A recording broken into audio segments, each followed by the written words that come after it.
ये देखिए, यूक्रेन ने रूसी टैंक को तबाह किया, जैवलिन मिसाइल से लगाया सटीक निशाना। हमले के बाद रूसी टैंक में जबरदस्त ब्लास्ट हुआ, आसमान में कई फीट ऊंचा गुबार दिखा है।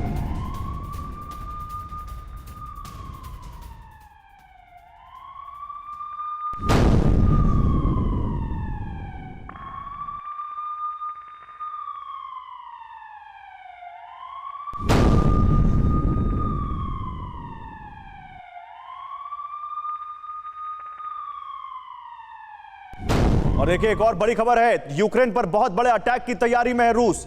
एक अटैक जो कि हवा से होगा।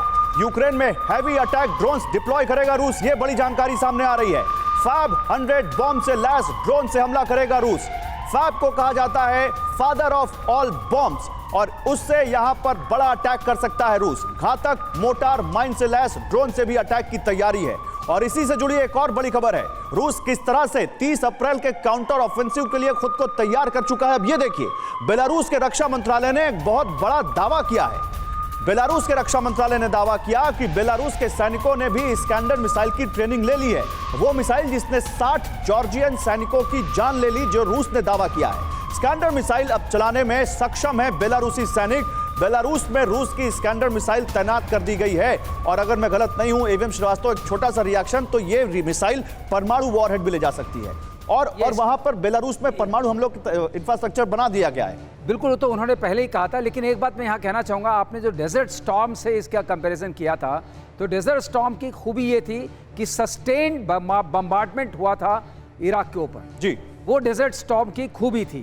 तो क्या जो ये एयर इंट्रूजन्स हो रहे हैं और सी इंट्रूजन्स हो रहे हैं यूएवी के थ्रू, क्या प्रेसिडेंट जेलेंस्की अपनी F-16 जो मांग कर रहे हैं उसको उसमें और तेजी लाने के लिए और कन्विंस करने के लिए वेस्ट को कि आप हमें दीजिए, हमें उसकी जरूरत है, क्या उसकी मांग को और एक मजबूत तरीके से पेश कर रहे हैं? क्योंकि डेजर्ट स्टॉर्म बिना एरियल बम्बार्डमेंट के नहीं हो सकता है। वो कौन करेगा? यूक्रेन के पास अभी वो ताकत है नहीं। जो भी उनको पोलैंड से भी मिले थे एयरक्राफ्ट, वो सारे के सारे अनसक्सेसफुल स्टेट में। सर, मैं आपने हमारी एक खबर सर पहले ही बता दी, अगली खबर ही वही है। मैं वो खबर दिखाने जा रहा हूं। मैं आ रहा हूं सर, आपके पास वो खबर दिखा देता हूं। देखिए, मदद के नाम पर यूक्रेन के साथ एक बहुत बड़ा धोखा हुआ है, जो सर अभी बता रहे थे।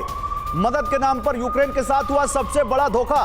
पोलैंड और स्लोवाकिया ने यूक्रेन को खराब फाइटर जेट भेज दिए हैं। यूक्रेन को मिले ज्यादातर MiG-29 उड़ने के लायक नहीं है। पश्चिमी मीडिया के हवाले से खबर है। आइए जल्दी से बिग वॉल पर आपको ही बताते हैं ये क्या खबर है।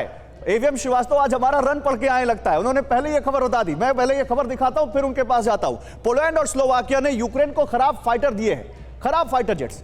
इकोनॉमिस्ट ने कहा है कि ये पुराने फाइटर्स हैं जो भेजे गए हैं इन लोगों को, यूक्रेन को। पोलैंड और स्लोवाकिया ने यूक्रेन को MiG-29 दिए हैं, 4 दिए हैं पोलैंड ने, 13 दिए हैं स्लोवाकिया ने।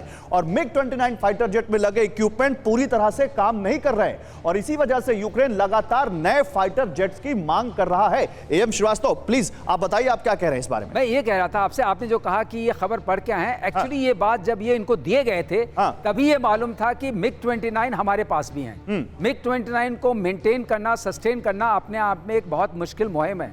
इंडियन एयरफोर्स के पास अपने पास भी हैं, तो हमें इसके बारे में पूरा पता है कि ये कैसे होता है, कैसे सस्टेन होता है, जब तक कि सप्लाई चेन बनी नहीं रहे, जो कि टूटी हुई है। क्योंकि सप्लाई चेन बहुत सारी लिंक करती है रशिया से। रशिया अब उनको मदद दे नहीं रहा है, तो ये जहाज उड़ेंगे कैसे?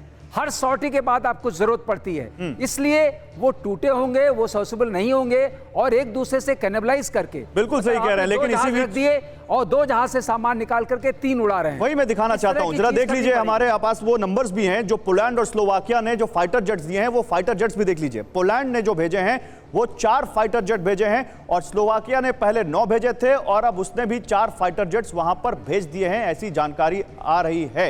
ये नंबर आपको दिखा देते हैं। आप देखिए, पोलैंड ने 4 फाइटर जेट दिए, स्लोवाकिया ने 9 दिए, और उसके बाद 4 और दिए, वो जानकारी सामने आ रही है।